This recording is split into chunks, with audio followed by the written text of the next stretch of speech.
So I'm sitting here, Medellin, having a little bowls and pondering. Now, pondering's a funny thing. I don't know if any of you ponder. See, I ponder.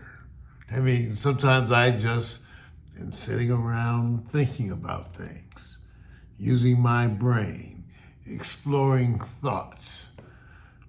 And I did this before drugs, but, I'm just smoking weed. For me, it's just do I seem euphoric? No, I don't. I'm not euphoric. Marijuana relaxes me. That's just what I like. So I'm relaxed and I'm pondering. And I'm pondering, you guys. And see, don't be laughing. See, you're going to laugh. Okay? And I want you to know that if you laugh at me, you're laughing at yourself. But should a 66-year-old man traveling to a foreign country be bringing things like Viagra and condoms? Should he do that? No, because, I'm pondering this because I brought both while expressing the sincere belief that I was not intending to do anything like that. So some people say, well, Mario, you're just being prepared. Prepared for what? Prepared for some bad decision making? Okay. I'm pondering. Things don't change. Well, maybe they do. For me, my requirements and desires of a woman don't change simply because I travel. Okay? It's okay. And I didn't have any problem with, let's not say that. Okay, I was very comfortable dealing with the particular inner workings of my own cultural milieu back at home in Los Angeles. In other words, I was used to the bullshit of LA women, which to me is a lot of bullshit. Compared to other women on a scale of 1 to 10, LA women are kind of up there. I mean, there's nobody that's putting you guys even in the middle, okay? Sorry. These are some of the most materialistic, demanding women in the world. Think that, okay? That's what they think of each other. Whatever. Anyway. And I'm okay with that. I like intelligence and spirituality, and within the whole inner workings of the LA community, there are certainly women of all cultures, whatever, that fit that definition of being spiritual and intellectual. So, in other words, what I'm saying, LA is good for me, mainly because I have a large assortment of intellectual women.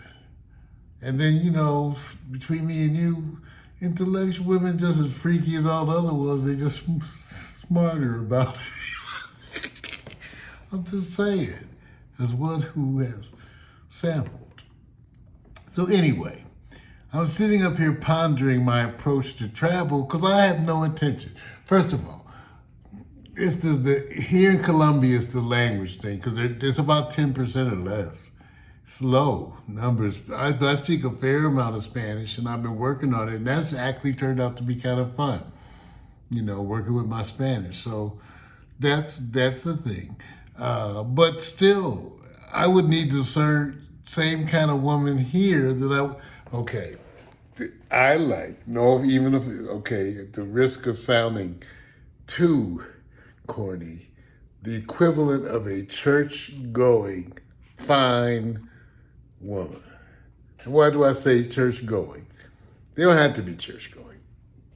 I like spiritual women. I'm a spiritual person. Y'all just don't know that side. So a spiritual person, and, just the physical that I have the whole range, right? Because that's usually not a deal breaker for me. In other words, I can adjust to a bunch of female physicalities. But the question is, back to the point, should we be traveling with condoms and Viagra?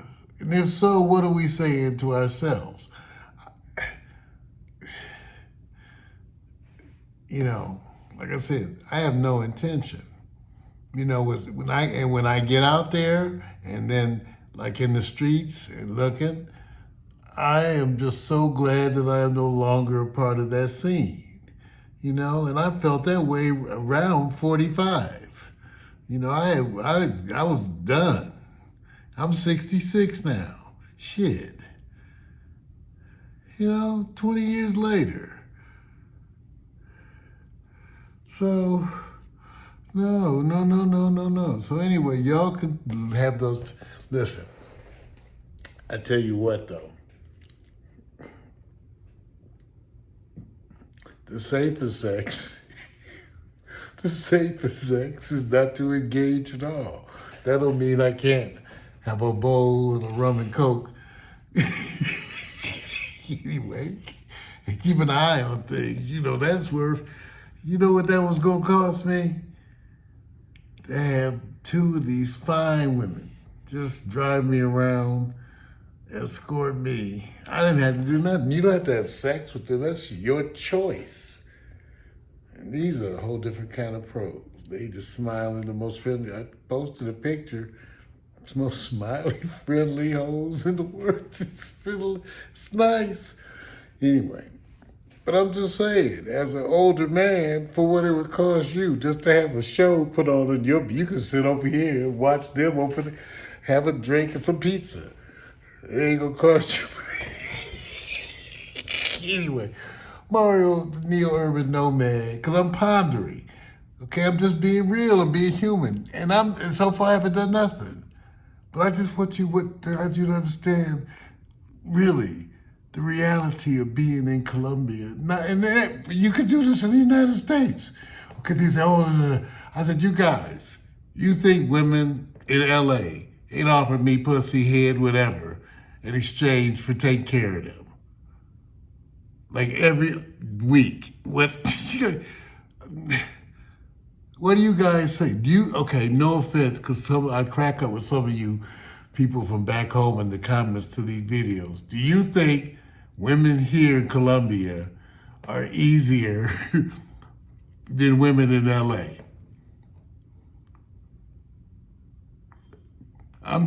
Okay, or do you think women here in Colombia are more material than women in LA?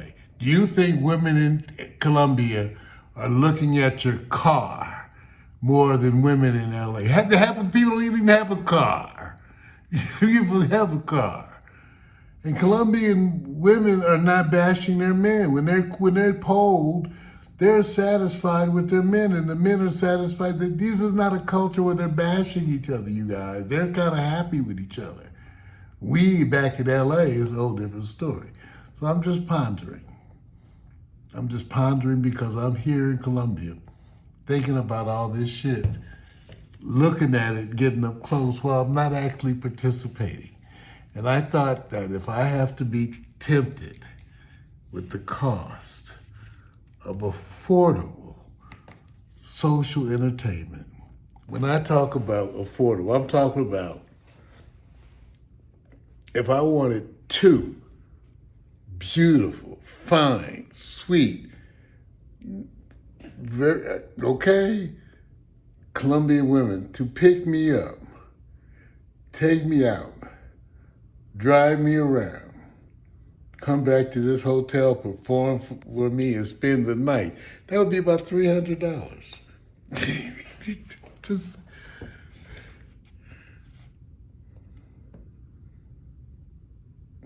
I'm not.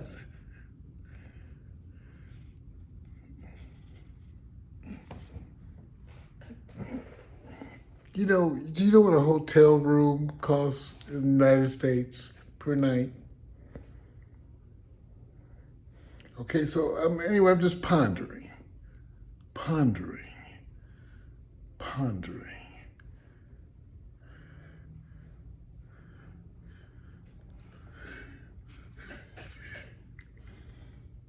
Pondering, yet I am in the hotel. I am alone. I'm recording all this. Am I?